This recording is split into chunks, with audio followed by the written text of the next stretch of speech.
नमस्कार। आप देख रहे हैं द रत्नेश टॉक और मैं हूं रत्नेश रंजन। मेरे सभी सामाजिक परिवार के सदस्यों का बहुत बहुत स्वागत है।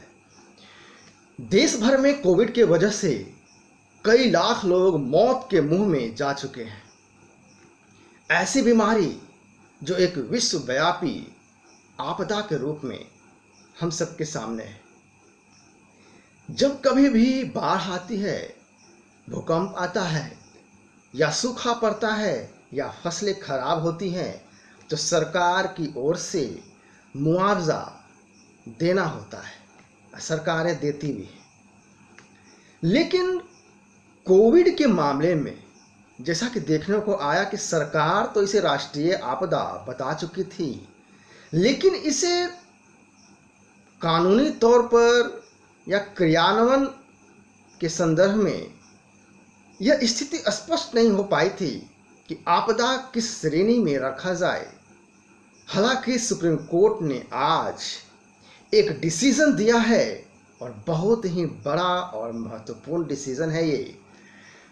सुप्रीम कोर्ट ने ये कहा कि कोविड महामारी से जान गंवाने वालों को मुआवजा दिया जाना चाहिए।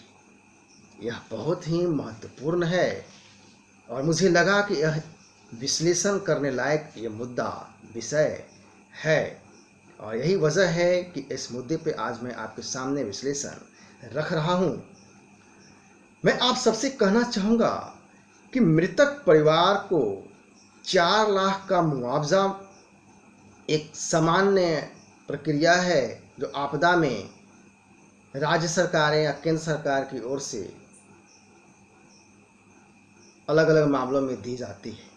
लेकिन आज सुप्रीम कोर्ट ने कोविड महामारी के दौरान कोविड की वजह से जो मौतें हुई हैं उसके संदर्भ में कहा है कि मृतक परिवार को 4 लाख का ही मुआवजा मिले यह कोई ज़रूरी नहीं है, लेकिन उनको मुआवजा देना होगा चूँकि यह सरकार का संवैधानिक दायित्व है। इस तरह के मामले में 4 लाख तक सरकार देती है जो आपदा की स्थिति में होती हैं। कुछ मामले में केंद्र सरकार तो कुछ मामले में राज्य सरकार देती है। यह कोई नई बात नहीं है।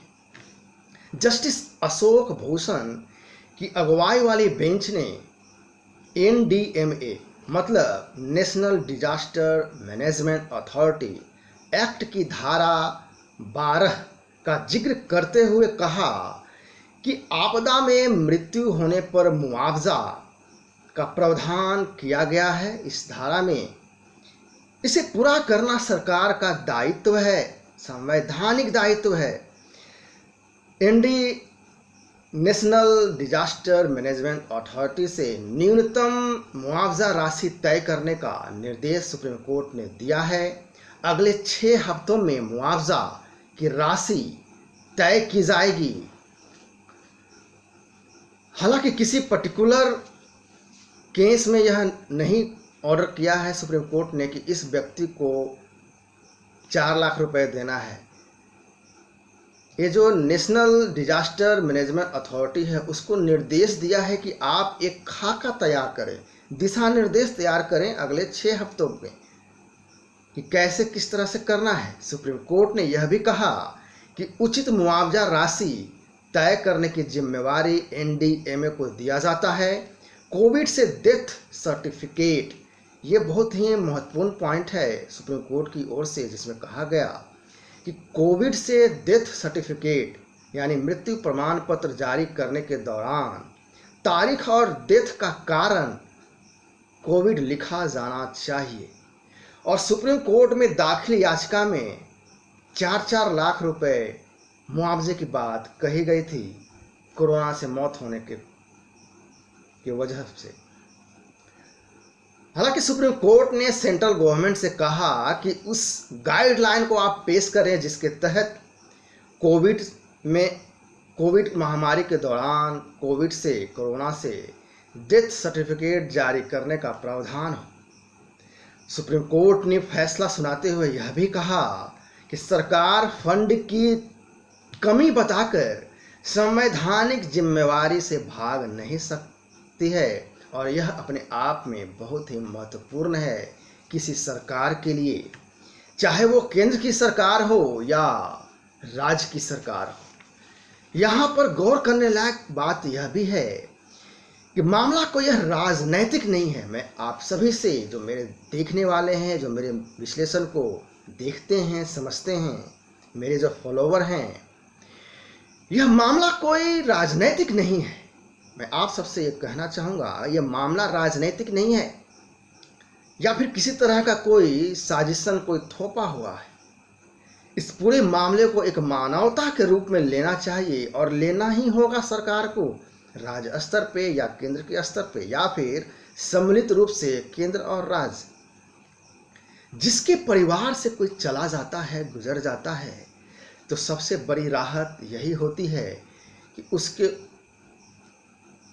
घर से जो जिम्मेवारी उठाने वाला होता है, अचानक चले जाने से एक बोझ आ पड़ता है, तो राहत तभी मिलेगा जब उसे मुआवजा की राशि तुरंत दी जाए, ताकि वो अपना आधारभूत जीवन यापन पहले के समान कर सके। ध्यान देने वाली बात यह भी है कि सरकार यह भी तय करे कि गाइडलाइन में कि यदि परिवार में मृतक कोई घर का जिम्मेवार व्यक्ति है, घर की जिम्मेवारी उठाता है, तो उस केस में, उस स्थिति, उस परिस्थिति में ऐसे परिवार को मुआवजा ज़्यादा मिले।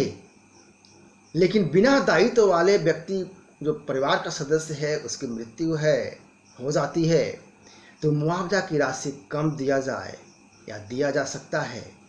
इस तरह से प्रावधान किया जाए, लेकिन मुआवजा तो ज़रूर मिलना चाहिए।